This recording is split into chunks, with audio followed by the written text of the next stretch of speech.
Hello boys and girls, Fog here, and today I wanted to show you this. This is a prototype of the gold farm that I built in my Let's Play world.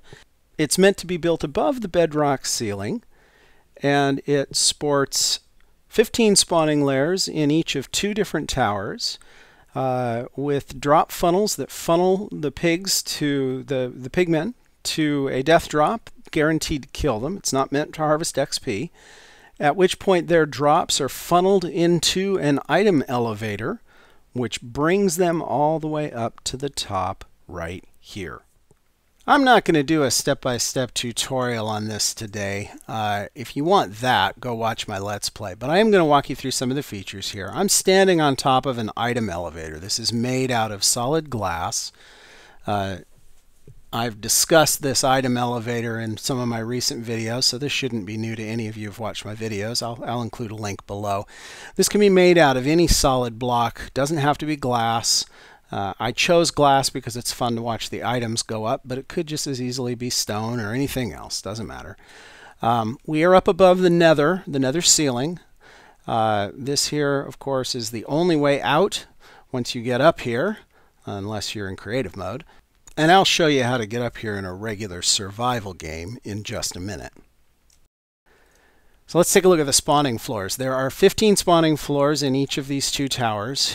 These spawning floors use a standard mob trap design. I believe that JL2579 came up with this first, but I can't be sure of that. It's been used by a lot of people. It's a pretty standard design. You got the pistons down here. You got tripwires up there.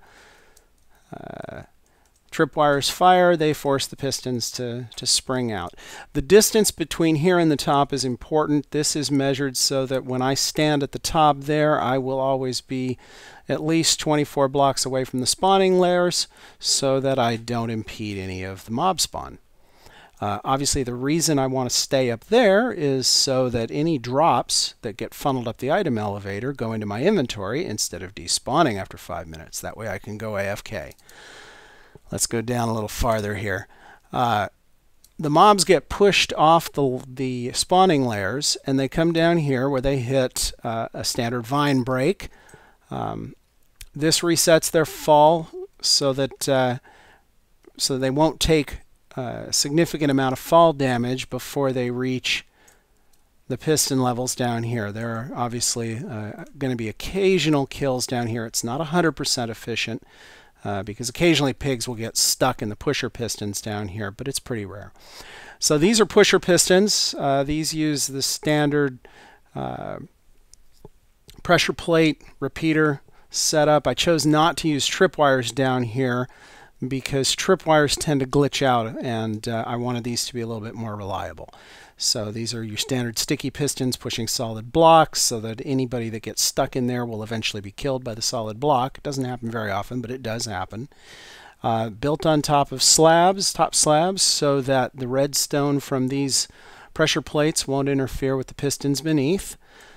These piston funnels will funnel the pigs right here, and this drop right here is just high enough, I believe it's 25 blocks, just high enough to make sure that they'll always die by the time they reach this block right there. If they fall on that block, that's enough to kill them. So they fall down here, they die, they drop their gold. These mechanisms right here are on a clock, very simple clock. I can turn it off by throwing that switch right there. But when it's on, it just forces these to fire at the same time. This is a double piston extender. This is a single piston, both of which are pushing glass blocks, so they push the drops into there. This piston down here fires a tick later to shove the drops up into this solid block right here, at which point it begins traveling up the item elevator.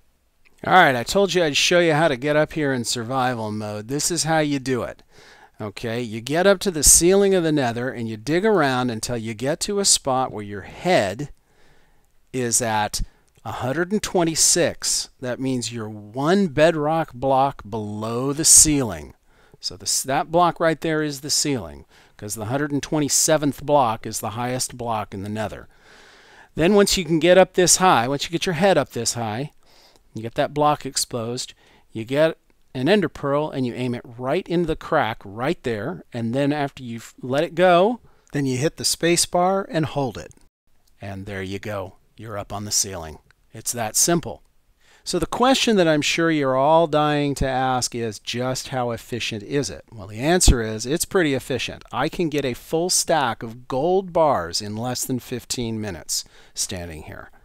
The reason it's so efficient is because standing up here at about 256 blocks high, I am more than 128 blocks from the nether proper, and therefore the only areas where zombie pigmen can spawn are in this mob trap.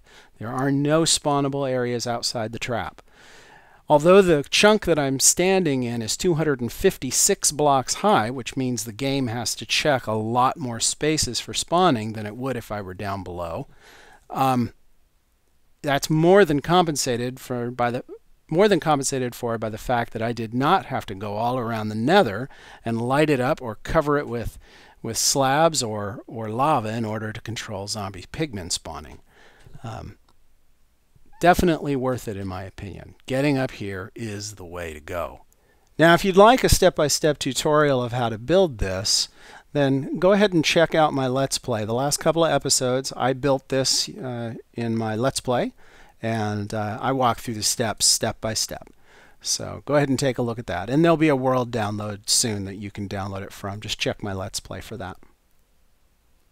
Anyhow, thanks for watching, and I will talk to you all again next time.